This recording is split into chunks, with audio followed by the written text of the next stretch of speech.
महाराष्ट्र काय, कर्नाटक काय, सर्वांनी सबस्क्राईब करा खिलार महाराष्ट्राची शान आणि क्लिक करा बेल आयकॉनवर.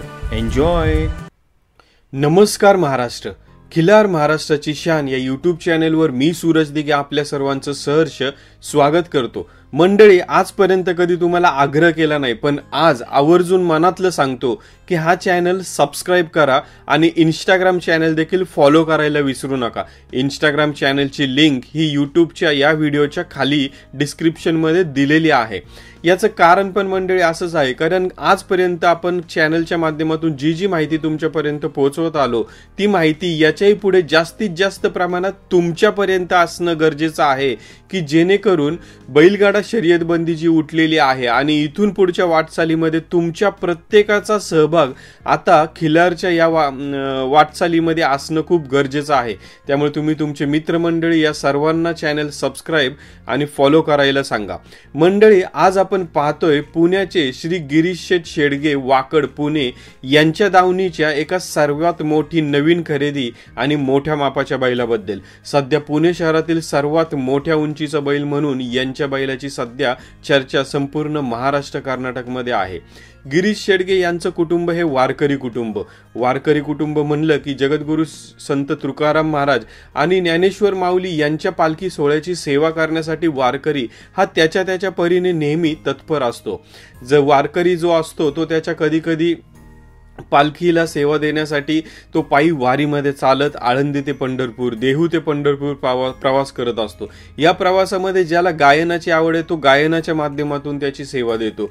ज्याला वाद्य वाजवण्याची आवड आहे तो वाद्य तबला असेल किंवा पखवाद असेल याच्या माध्यमातून तो ती सेवा देण्याचा प्रयत्न करतो. अशाच प्रकारे महाराष्ट्राचा जो शेतकरी असतो तो पालखी सोहळ्याला जी बैल निवडली जातात त्या बैलांच्या मार्फत सेवा देण्याचा नेहमी प्रयत्न करत असतो. मंडळी, अशाच प्रकारचं हे कुटुंब म्हणजे गिरीश शेठ शेडगे वाकड पुणे. यांच्या दावणीला गेले कित्येक वर्षांपासून मोठ्या मापाची बैल ही पाहिली जातात आणि अशाच प्रकारची बैल ही यांच्या दावणीला पाहायला मिळणं म्हणजे मोठी भाग्याची गोष्ट आहे. कारण पुणे शहरामध्ये तसं पाहायला गेलं तर सिमेंट कॉन्क्रीटच्या जंगलात अशी दावण सांभाळून ठेवणं ही खूप मोठी आणि महत्वाची गोष्ट आहे. बैलगाडा शर्यतबंदी आता उठलेली आहे आणि आता आपल्या सगळ्यांची जबाबदारी आहे की ही बंदी जी उठली ती सर्वांनी व्यवस्थित टिकून ठेवणे ही जबाबदारी आपल्या सर्वांची असणार आहे. आणि मंडळी, आता आपण या बैलाची उंची देखील मोजून पाहणार आहोत की ज्याच्यामध्ये त्या बैलाचं माप किती उंचीचा बैल आहे.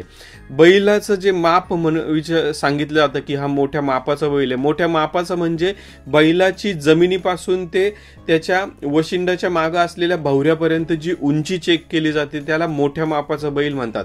बैलाची किंवा गायीची उंची कधीही शिंगापर्यंत चेक केली जात नाही. तर या बैलाचं माप आहे 5 फूट 8 इंच. अशा प्रकारचा हा मोठ्या मापाचा बैल वाकड पुणे शहरामध्ये आहे. तर मंडळी, या मोठ्या मापाच्या बैलाची अधिक माहिती जाणून घेऊया गिरीश शेठ शेडगे वाकड यांच्या मुलाखतीच्या माध्यमातून. धन्यवाद. रामकृष्ण हरी. आज आपण वाकड या ठिकाणी आमचे सहकारी मित्र गिरीशदादा शेडगे यांच्या नवीन बैलाच्या खरेदीच्या निमित्तानं आपण सर्वजण या ठिकाणी उपस्थित राहिलेलो आहोत. कर्नाटकमधील संतोष कबोरे यांच्याकडून आज आमच्या सहकारी मित्रानं हा लक्ष या नावाने जो कर्नाटकमध्ये प्रसिद्ध असा बैल होता तो बैल आज गिरीश शेडगे यांनी खरेदी केलेला आहे. गेले 5 वर्ष झालं, 5-6 वर्ष अखंड विश्वाचं दैवत असं संत तुकाराम महाराजांच्या पालखीच्या रथ ओढण्याच्या निमित्तानं गेली 5-6 वर्ष झालं आमचा सहकारी मित्र गिरीश शेडगे प्रयत्न करतोय. 2 वर्ष कोरोनाची महामारी असल्यामुळं गिरीश शेडगेंना यश आलं नाही. पण ह्या वर्षी ही कोरोनाची महामारी गेली पाहिजे आणि संत तुकाराम महाराजांचा पालखी सोहळा देहू ते पंढरपूर झाला पाहिजे आणि तो पंढरपूर पालखी सोहळा रथ ओढण्यासाठी आमच्या गिरीशला मान मिळवण्यासाठी तो गेली 6 वर्ष झालं प्रयत्न करतोय आणि तो मान मिळवण्यासाठी आम्ही गिरीशने एवढी मोठी बलाढ्य बैल या ठिकाणी खरेदी केलेली आहे. कारण रथ ओढण्यासाठी अशा मोठ्या बैलांची गरज असते आणि त्याच्यासाठी गिरीशने हा बैल खरेदी केला आहे.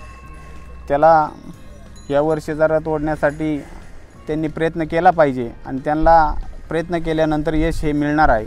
कारण गेली 6 वर्ष झालं प्रयत्न करत असताना खूप अडीअडचणी आल्या, पण ह्या वर्षी गिरीशने प्रयत्न केल्यानंतर त्याला यश मिळेल. कारण जगद्गुरू संत तुकाराम महाराजांच्या पदस्पर्शानं पावन झालेली भूमी आहे. गिरीशचं घराणं माळकरी आहे, आजोबापासून वडिलांपर्यंत आणि गिरीशपर्यंत सर्वजण माळकरी कुटुंबातील एक कुटुंब आहे. त्यामध्ये मग माळकरी कुटुंबातील बैल आज रथाला गेली पाहिजे आणि त्यांना सेवा करण्याची संधी मिळाली पाहिजे.